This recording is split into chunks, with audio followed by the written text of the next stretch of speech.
ಎಲ್ಲರಿಗೂ ನಮಸ್ಕಾರ. Welcome back to my channel. ಇನ್ನೂ ಯಾರೆಲ್ಲ ನನ್ನ ಚಾನಲ್ಗೆ ಸಬ್ಸ್ಕ್ರೈಬ್ ಮಾಡ್ಕೊಳ್ದೆ ನೋಡ್ತಾ ಇದ್ರೆ ಬೇಗ ಹೋಗಿ ಸಬ್ಸ್ಕ್ರೈಬ್ ಆಗಿ ಪಕ್ಕದಲ್ಲಿರೋ ಬೆಲ್ಲೈಕನ್ನ ಕ್ಲಿಕ್ ಮಾಡಿ. ನೀವು ಬೆಲ್ಲೈಕನ್ನ ಕ್ಲಿಕ್ ಮಾಡೋದ್ರಿಂದ ನಾನು ನೆಕ್ಸ್ಟ್ ಅಪ್ಲೋಡ್ ಮಾಡುವಂಥ ವಿಡಿಯೋ ನಿಮಗೆ ಬೇಗ ನೋಟಿಫಿಕೇಷನ್ ಬರುತ್ತೆ. ಸೊ ದಟ್ ಆವಾಗ ನೀವೇ ನನ್ನ ವಿಡಿಯೋನ ಫಸ್ಟ್ ನೋಡ್ಬೋದು. ಇವತ್ತಿನ ಈ ವಿಡಿಯೋ ಏನಪ್ಪ ಅಂತ ಅಂದರೆ ನನ್ನ ಡೈಲಿ ವ್ಲಾಗ್ನ ಶುರು ಮಾಡ್ತಾ ಇದ್ದೀನಿ. ಇವತ್ತು ಆ್ಯಕ್ಚುಲಿ November 30th. ಇವತ್ತು ಗುರುವಾರ ಆಗಿರೋದ್ರಿಂದ ಬೆಳಗ್ಗೆ ಸ್ನಾನ ಪೂಜೆ ಎಲ್ಲ ಆಯಿತು. ಸೊ ನಮ್ಮನೆಯವ್ರದ್ದು ಸ್ನಾನ ಪೂಜೆ ಆಯಿತು. ಪಾಪುನು ಸ್ನಾನ ಏನು ಮಾಡಿಲ್ಲ, ನೆನ್ನೆನೇ ಸ್ನಾನ ಮಾಡಿಸಿದ್ವಿ. ಒಂದಿನ ಬಿಟ್ಟು ಒಂದಿನ ಮಾಡಿಸ್ತೀವಿ. ಅವನಿಗೆ ಶೀತ ಆಗಿರೋದ್ರಿಂದ ಸ್ವಲ್ಪ ಕೆಮ್ಮು ಶೀತ ಆಗಿತ್ತು. ಸೊ ಅದಕ್ಕೆ ಇವತ್ತು ಮಾಡಿಸಲ್ಲ, ನೆನ್ನೆನೇ ಮಾಡಿಸಿದ್ವಿ. ಇವತ್ತೊಂದಿನ ಬಿಟ್ಟು ನಾಳೆ ಮಾಡಿಸ್ತೀನಿ. ಇಲ್ಲಿ ಮಾಡಿಸಲ್ಲ, ನಮ್ಮ ಅಮ್ಮನೇ ಮಾಡಿಸ್ತಾರೆ ಅವನಿಗೆ ಸ್ನಾನನ. ಸೊ ಇವತ್ತು ನಾನು ಬೆಳಗ್ಗೆ 7 o'clock ಎದ್ದೆ. ಯಾಕೆಂದರೆ ನೈಟು ಸ್ವಲ್ಪ ಪಾಪು ಎದ್ದಿದ್ದ, ಸ್ವಲ್ಪ ನಿದ್ದೆ ಮಾಡಿದ್ದಿಲ್ಲ. ಸೊ ಅದಕ್ಕೆ ಇವತ್ತು ಲೇಟ್ ಆಯಿತು ಎದ್ದೇಳೋದು. ಇಲ್ಲ ಡೈಲಿ ನಾನು 5:45 ಇಲ್ಲಾಂದರೆ 6 o'clock ಎದ್ಬಿಡ್ತೀನಿ ನಾನು. ನಮ್ಮ ಮನೆಯವರು ಅಷ್ಟೇ, ಇಬ್ಬರು ಅಷ್ಟೇ, ನಾವು ಬೇಗನೆ ಎದ್ಬಿಡ್ತೀವಿ. ಸೊ ಇವಾಗ ನಂದು ವ್ಲಾಗ್, ಇವತ್ತಿನ ವ್ಲಾಗ್ ಹೆಂಗೆ ಬರುತ್ತೆ ಅಂತಂದೇಳಿ ಸೊ ನೋಡೋಣ. ಇವಾಗ ನಾನು ಸ್ನಾನ ಪೂಜೆ ಆಯಿತು. ಈಗ ಒಂದು ಲಡ್ಡುನ ತಿಂತೀನಿ. ಸೊ ಇದು ಆ್ಯಕ್ಚುಲಿ ಡ್ರೈ ಫ್ರೂಟ್ಸ್ ಲಡ್ಡು ಇದು. ಸೊ ನನಗಂತೂ ತುಂಬಾ ಫೇವ್ರೇಟ್ ಇದು. ಆ್ಯಕ್ಚುಲಿ ನೀರು ಕುಡ್ದಿದ ತಕ್ಷಣ ನಾನು ಇದನ್ನು ತಿಂದು ನಾನು ನೆಕ್ಸ್ಟು ಟಿಫನ್ನ ಪ್ರಿಪೇರ್ ಮಾಡ್ತೀನಿ. ಸೊ ಬನ್ನಿ ಇವತ್ತು ನಾನು ಟಿಫನ್ ಏನು ಮಾಡ್ತೀನಿ ಅಂತ ನಾನು ನಿಮ್ಮ ಜೊತೆ ಶೇರ್ ಮಾಡ್ತೀನಿ. ಹಾಗೆಯೇ ಈ ವಿಡಿಯೋ ಇಷ್ಟ ಆಗಿದ್ದರೆ ದಯವಿಟ್ಟು ಸಬ್ಸ್ಕ್ರೈಬ್ ಮಾಡೋದು ಮಾತ್ರ ಬರಿಬಿಡಿ, ಹಾಗೆಯೇ ಲೈಕ್ ಕೊಡಿ ಅಂತ ಹೇಳ್ತಾ ಸೊ ಬನ್ನಿ ವ್ಲಾಗ್ನ ಸ್ಟಾರ್ಟ್ ಮಾಡೋಣ.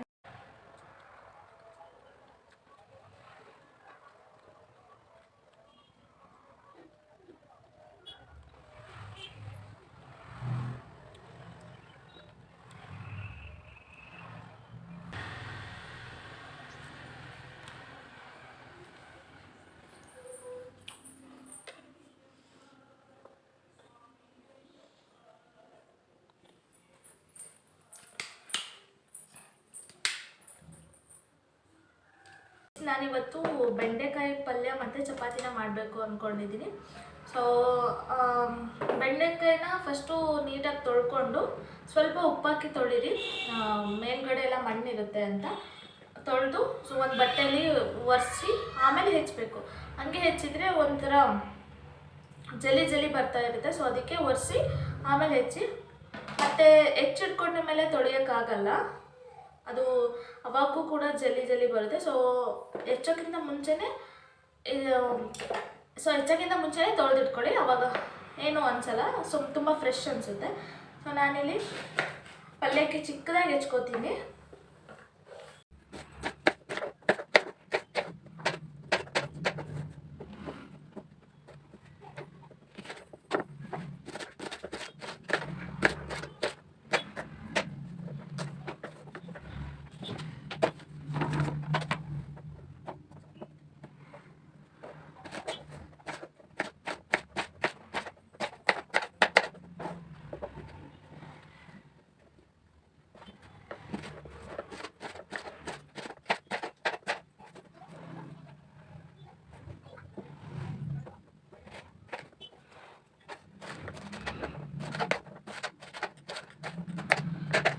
ನಾನು ಬೆಂಡೆಕಾಯಿ ಪಲ್ಯ ಮಾಡೋದಕ್ಕೆ ಏನೇನು ಹಾಕ್ತೀನಿ ಅಂತ ಅಂದರೆ, ಸೊ ಬೆಂಡೆಕಾಯಿನ ಫಸ್ಟು ತೊಳೆದು ಒರೆಸ್ಕೊಂಡು ಚಿಕ್ಕದಾಗಿ ಕಟ್ ಮಾಡಿಕೊಂಡು ಹುರ್ಕೋಬೇಕು.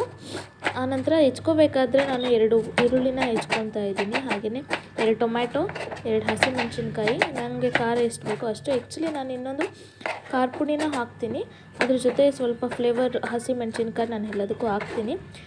5 ರಿಂದ 6 ಹಸಿಮೆಣಸಿನ್ಕಾಯಿ ತೊಗೊಂಡಿದ್ದೀನಿ. ಹಾಗೆಯೇ 2 ಈರುಳ್ಳಿ, 2 ಟೊಮ್ಯಾಟೊನ ತೊಗೊಂಡಿದ್ದೀನಿ, ಇಬ್ಬರಿಗಷ್ಟೇ ಅಲ್ವಾ, ಸೊ ಸಾಕು. ಸೊ ಅರ್ಧ kg ಬೆಂಡೆಕಾಯಿನ ತೊಗೊಂಡಿದ್ದೆ ನಾನು, 1/2 kg.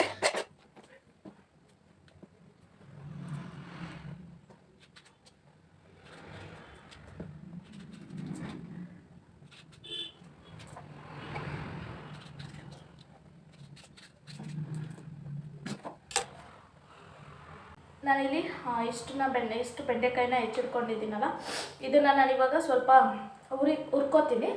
ಸೊ ತುಂಬ ಏನು ಹುರ್ಕೊಳ್ಳಲ್ಲ, ಸ್ವಲ್ಪ ಹಿಂಗೆ ಹಸಿ ಇರಬಾರ್ದು ಅಂತಂದೇಳಿ ಹುರ್ಕೋತೀನಿ. ಸೊ ಹುರಿದಾದ್ಮೇಲೆ ಏನು ಮಾಡ್ತೀನಿ ಅಂತ ನೋಡಿ. ನಾನು ಬೆಂಡೆಕಾಯಿ ಹಾಕಿ ಹುರ್ಕೋತೀನಿ. ನಾನಿಲ್ಲಿ ಬೆಂಡೆಕಾಯಿನ ಹೆಚ್ಚಿಟ್ಕೊಂಡಿರ್ತೀನಲ್ಲ ಅದನ್ನು ನೀಟಾಗಿ ಹುರ್ಕೊಂಡಿದ್ದೀನಿ. ಇಷ್ಟು ಮೀಡಿಯಮ್ ಆಗಿ ಹುರ್ಕೊಂಡು ಇಟ್ಕೊಳ್ಳಿ. ಹಾಗೆಯೇ ಒಂದು ಪ್ಯಾನ್ಗೆ ಎಣ್ಣೆ, ಕರಿಬೇವು, ಹಸಿಮೆಣಸಿನ್ಕಾಯಿ, ಈರುಳ್ಳಿ, ಟೊಮ್ಯಾಟೋನ ಹೆಚ್ಚಿಟ್ಕೊಂಡಿರೋದು ಹಾಕಿದ್ದೀನಿ. ಸೊ ಅದನ್ನು ನೀಟಾಗಿ ಫ್ರೈ ಮಾಡಿದರೆ ಇನ್ನೂ ಚೆನ್ನಾಗಿರುತ್ತೆ. ಸೊ ಆ್ಯಕ್ಚುಲಿ ಲಿಡ್ನ ಕ್ಲೋಸ್ ಮಾಡಿ ಬೇಯಿಸಿದರೆ ತುಂಬಾ ಚೆನ್ನಾಗಿರುತ್ತೆ. ಸೊ ನಾನು ಅದೇ ಥರನೇ ಮಾಡೋದು. ಆದಷ್ಟು ಬೇಗನೆ ಬೇಯುತ್ತೆ. ಸೊ ನಾನು ಬೇಗ ಆಗಲಿ ಅಂತಂದೇಳಿ ಸ್ವಲ್ಪ ಜೋರಾಗಿ ಇಟ್ಕೊಂಡು ನಾನು ಲಿಡ್ನ ಕ್ಲೋಸ್ ಮಾಡಿಕೊಂಡು ಮಾಡ್ತಾಯಿರೋದು. ಸೊ ಆ್ಯಂಡ್ ನೆಕ್ಸ್ಟು ನಾನು ಸಾಲ್ಟನ್ನು ಹಾಕಿದ್ದೀನಿ. ಸೊ ಆ್ಯಕ್ಚುಲಿ ಈರುಳ್ಳಿಗೆ ಸಾಲ್ಟ್ ಹಾಕಿದರೆ ತುಂಬ ಬೇಗನೆ ಫ್ರೈ ಆಗುತ್ತೆ ಈರುಳ್ಳಿ. ಆನಂತರ ಟೊಮೆಟೊನ ಹಾಕ್ಕೋತಾ ಇದ್ದೀನಿ. ಟೊಮೆಟೊ ಸ್ವಲ್ಪ ಬೇಗ ಫ್ರೈ ಆಗಬೇಕು ಅಂತ ಅಂದರೆ ಲಿಡ್ನ ಕ್ಲೋಸ್ ಮಾಡಿ ಒಂದು 10 ಮಿನಿಟ್ಸ್ ಆದರೂ ಸ್ವಲ್ಪ ಮೀಡಿಯಮ್ ಫ್ಲೇಮಲ್ಲಿಟ್ಟು ಫ್ರೈ ಆಗೋದಕ್ಕೆ ಬಿಡಿ, ನೀಟಾಗಿ ಬೇಯುತ್ತೆ. ಆಮೇಲೆ ಬೆಂಡೆಕಾಯಿನ ಹಾಕಿದ್ದೀನಿ ಇಲ್ಲಿ. ಸೊ ಬೆಂಡೆಕಾಯಿ ಹಾಕಿದ ತಕ್ಷಣ ನಾನು ಸ್ವಲ್ಪ 2 ಇಲ್ಲ 3 ಸ್ಪೂನಷ್ಟು, ನಿಮ್ಗೆ ಎಷ್ಟು ಬೇಕಷ್ಟು ಖಾರದ ಪುಡಿನ ಹಾಕ್ಕೊಳ್ಳಿ. ನಾನಿಲ್ಲಿ 3 ಟೇಬಲ್ ಸ್ಪೂನಷ್ಟು ನಾನು ಖಾರದ ಪುಡಿ, ಹಾಗೆಯೇ ಅರಿಶಿನ ಮತ್ತು ಸಾಂಬಾರು ಪೌಡ್ರ್. ಆ್ಯಕ್ಚುಲಿ ನಾನು ಸಾಂಬಾರು ಪೌಡ್ರನ್ನ ಮನೆಯಲ್ಲೇ ಮಾಡಿರೋಂಥ ಸಾಂಬಾರು ಪೌಡ್ರನ್ನ ಹಾಕ್ಕೋತಿದ್ದೀನಿ. ಇದು ಆ್ಯಕ್ಚುಲಿ ಅಮ್ಮ ಮಾಡಿದ್ದು. ಸೊ ತುಂಬಾ ಚೆನ್ನಾಗಿ ಟೇಸ್ಟ್ ಬರುತ್ತೆ. ಇದನ್ನು ಹಾಕಿ ನೀಟಾಗಿ ಫ್ರೈ ಮಾಡಿ ಮಿಕ್ಸ್ ಮಾಡಬೇಕು. ನೀಟಾಗಿ ಮಿಕ್ಸ್ ಮಾಡಿದರೆ ಎಲ್ಲ ಬೆಂಡೆಕಾಯಿಗೂ ಚೆನ್ನಾಗಿ ಟೇಸ್ಟ್ ಹಚ್ಚುತ್ತೆ. ಮಿಕ್ಸ್ ಮಾಡೋದ್ರಲ್ಲೇ ಇದು ಇರೋದು. ಸೊ ಮಿಕ್ಸ್ ಮಾಡಿ ಸ್ವಲ್ಪ ನಮಗೆ ಎಷ್ಟು ಬೇಕೋ ಅಷ್ಟು ಒಂದು ಹಾಫ್ ಗ್ಲಾಸಷ್ಟು ನಾನು ನೀರು ಹಾಕ್ತಾಯಿದ್ದೀನಿ, ಸ್ವಲ್ಪ ಗ್ರೇವಿ ಬರಲಿ ಅಂತಂದು ಹೇಳಿ. ಸೊ ಅದು ಬೇಯಬೇಕಲ್ಲ ಬೆಂಡೆಕಾಯಿ. ಸೊ ಬೇಯಲಿಕ್ಕೆ ನಾನು ಹಾಫ್ ಗ್ಲಾಸಷ್ಟು ನೀರು ಹಾಕ್ತಾಯಿದ್ದೀನಿ. ನೀರು ಹಾಕಿ ಕಮ್ಮಿ ಊರಿನಲ್ಲಿಟ್ಟು ನಾನು ಲಿಡ್ನ ಕ್ಲೋಸ್ ಮಾಡ್ತೀನಿ. ಸೊ ಆವಾಗ ತುಂಬಾ ಚೆನ್ನಾಗಿ ಬೆಂದು ನಮಗೆ ಒಳ್ಳೆ ಫ್ಲೇವರ್ನ ಕೊಡುತ್ತೆ. ಸೊ ಲಾಸ್ಟಿಗೆ ನಾನು ಕೊತ್ತಂಬರಿ ಸೊಪ್ಪನ್ನ ಚಿಕ್ಕದಾಗಿ ಹೆಚ್ಕೊಂಡು ಕಟ್ ಮಾಡ್ಕೊಂಡು ಹಾಕ್ತಾಯಿದ್ದೀನಿ. ಸೊ ಅದನ್ನು ನೀಟಾಗಿ ಫ್ರೈ ಮಾಡ್ಕೊಂಡ್ರೆ ಸೊ ಅಲ್ಲಿಗೆ ಕ್ಲೋಸ್ ಮಾಡಿ ಸ್ವಲ್ಪ ಕಮ್ಮಿನೇ ಉರಿ ಇಟ್ಟು ಮುಚ್ಚಿ ತುಂಬಾ ಚೆನ್ನಾಗಿ ಫ್ಲೇವರ್ ಬರುತ್ತೆ. ಸೊ ನಿಮಗೂ ಕೂಡ ಇಷ್ಟ ಆಗುತ್ತೆ. ನಿಮ್ಮ ಫ್ಯಾಮಿಲಿಗೆ, ಫ್ರೆಂಡ್ಸ್ಗೆ ಬಂದಾಗೆ ಮಾಡಿಕೊಡಿ, ತುಂಬಾ ಚೆನ್ನಾಗಿ ಬರುತ್ತೆ. ಆ್ಯಕ್ಚುಲಿ ನನಗೆ ಬೆಂಡೆಕಾಯಿ ಫ್ರೈ ಅಂದರೆ ತುಂಬಾ ಇಷ್ಟ. ಅದರಲ್ಲೂ ಚಪಾತಿ ಜೊತೆ ಅಂದರೆ ನಮ್ಮ ಮನೇಲಿ ಎಲ್ರಿಗೂ ಇಷ್ಟ. ಸೊ ನಾನು ಅದಕ್ಕೆ ಇಷ್ಟಪಟ್ಟು ಮಾಡ್ಕೋತಾ ಇದ್ದೀನಿ. ನನಗಂತೂ ನಿಂತ್ಕೊಂಡು ತುಂಬಾ ಕಾಲು ನೋಯ್ತಾ ಇತ್ತು. ಏನು ಮಾಡೋಕ್ಕಾಗಲ್ಲ, ಮಾಡಲೇಬೇಕಲ್ಲ ಅಂತಂದೇಳಿ ಹೊಟ್ಟೆ ಹಶ್ವಾಗಿತ್ತು, ಬೇಗನೆ ಮಾಡ್ಕೊಂಬಿಟ್ಟೆ ನಾನು. ಸೊ ಇದು ಪಲ್ಯ ರೆಡಿ ಆಯ್ತು. ಇವಾಗ ಚಪಾತಿನ ನಾನು ಮಾಡ್ಕೋತಾ ಇದ್ದೀನಿ. ಚಪಾತಿಗೆ ನಾನು ಆಶೀರ್ವಾದ್ ಗೋಧಿ ಹಿಟ್ಟನ್ನ ನಾನು ತೊಗೊಂಡಿದ್ದೀನಿ. ಸೊ ಇದನ್ನೇ ನಾನು ಯೂಸ್ ಮಾಡೋದು. ಸೊ ನಾವು ಇಬ್ಬರು ಇದ್ದೀವಲ್ಲ, ಸೊ ಒಂದು 10 ಚಪಾತಿ ಆಗೋವಷ್ಟು ನಾನು ಹಿಟ್ಟನ್ನ ತೊಗೊಂಡಿದ್ದೀನಿ. 10 ಚಪಾತಿ ಒಂದು ಮಧ್ಯಾಹ್ನವರೆಗೂ ಆಗುತ್ತೆ ಅಂತಂದೇಳಿ ನಾನು ಇಷ್ಟು ಹಿಟ್ಟನ್ನ ಕಲಿಸ್ಕೊಂಡಿದ್ದೀನಿ. ಹಿಟ್ಟು ಕಲಿಸೋದಕ್ಕೆ ನಾನು ಸ್ವಲ್ಪ ಎಣ್ಣೆ, 1 ಸ್ಪೂನ್ ಎಣ್ಣೆ, ಹಾಗೆಯೇ ಒಂದು ಅರ್ಧ ಸ್ಪೂನಷ್ಟು ಸಾಲ್ಟನ್ನ ಹಾಕ್ಕೋತೀನಿ ನಾನು. ಸೊ ಯಾವುದಕ್ಕೂ ಸಾಲ್ಟ್ ಹಾಕ್ಲಿಲ್ಲಂಗೆ ಇರಬಾರ್ದು. ಸೊ ಸಾಲ್ಟ್ ಹಾಕಲೇಬೇಕು. ಅದು ಏನೋ ಒಂಥರ ಶಾಸ್ತ್ರ ಅದು. ಸೊ ನಾನು ಎಲ್ಲದಕ್ಕೂ ಸಾಲ್ಟ್ ಹಾಕ್ತೀನಿ. ಒಂದು ಮುದ್ದೆ, ರೊಟ್ಟಿ, ಚಪಾತಿ ಎಲ್ಲದಕ್ಕೂ ನಾನು ಸಾಲ್ಟ್ ಹಾಕ್ತೀನಿ. ರೊಟ್ಟಿಗೆ ಹಾಕಲ್ಲ, ಮುದ್ದೆ ಚಪಾತಿಗೆ ಹಾಕ್ತೀನಿ. ಸೊ ನಾನು ಚಪಾತಿ ಹಿಟ್ಟನ್ನ ತುಂಬಾ ಚೆನ್ನಾಗಿ ನಾದ್ಕೊಂಡಿದ್ದೆ, ತುಂಬಾ ಸ್ಮೂತ್ ಬಂದಿತ್ತು. ಸೊ ನಾನು ಲಾಸ್ಟಿಗೆ ಎಣ್ಣೆ ಹಾಕಿ ಹಿಂಗೆ ಸ್ವಲ್ಪ ಮ್ಯಾಶ್ ಮಾಡಿದರೆ ತುಂಬಾ ಚೆನ್ನಾಗಿ ಬರುತ್ತೆ ಸ್ಮೂತಾಗಿ. ಒಂದು 5 ಮಿನಿಟ್ಸ್ ಅದನ್ನು ಹಿಟ್ಟನ್ನು ನೆನೆಯೋಕೆ ಬಿಟ್ಟು ಅಲ್ಲೇ ಗ್ಯಾಸ್ ಕಟ್ಟೆ ಮೇಲೆ ಮತ್ತೆ ಲಟ್ಟಿಸ್ಕೊಂಬಿಡೋಣ ಅಂತಂದೇಳಿ ಅಲ್ಲೇ ಲಟ್ಟಿಸ್ಕೊಂಡು ಹಂಗೆ ಬೇಯಿಸ್ಕೊಂಬಿಟ್ಟೆ. ನನಗೊಂದು 3 ಚಪಾತಿ, ನಮ್ಮ ಮನೆಯವ್ರಿಗೊಂದು 3 ಚಪಾತಿ, ಒಂದು 6 ಅಷ್ಟೇ ಉತ್ಕೊಂಡಿದ್ದೆ. ಆಮೇಲೆ ಮಧ್ಯಾಹ್ನಕ್ಕೆ ಮಾಡೋಣ ಅಂತಂದೇಳಿ ನಾನು ಹಂಗೆ ಎತ್ತಿಟ್ಟಿದ್ದೆ. ಸೊ ಇವಾಗ ನಾನು ಒಂದು 6 ಚಪಾತಿನ ಲಟ್ಟಿಸ್ಕೊಂಡು ಹಂಗೆ ಬೇಯಿಸ್ಕೊತೀನಿ.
ನಾನು ಟಿಫನ್ ತಿಂದಾದಮೇಲೆ ನಾನು ಅಮ್ಮನ ಮನೆಗೆ ಹೋಗೋಣ ಅಂತ ಹೋದೆ. ಆ್ಯಕ್ಚುಲಿ ಅಲ್ಲಿ ನನಗೆ ಮೈಯುಗೆ ತುಂಬಾ ಶೀತ ಆಗಿತ್ತು. ಸ್ವಲ್ಪ ಕಫನೂ ಆಗಿರೋ ಥರ ಆಗಿತ್ತು. ಜಾಸ್ತಿ ಬಿಟ್ಕೋಬಾರ್ದು ಅಂತ ಹೇಳಿ ಅಮ್ಮನೂ ಹೇಳಿದರು ಹಾಸ್ಪಿಟ್ಲಿಗೆ ಹೋಗೋಣ ತೋರಿಸ್ಕೊಂಬರೋಣ ಒಂದು ಟೈಮ್ ಅಂತ ಹೇಳಿ.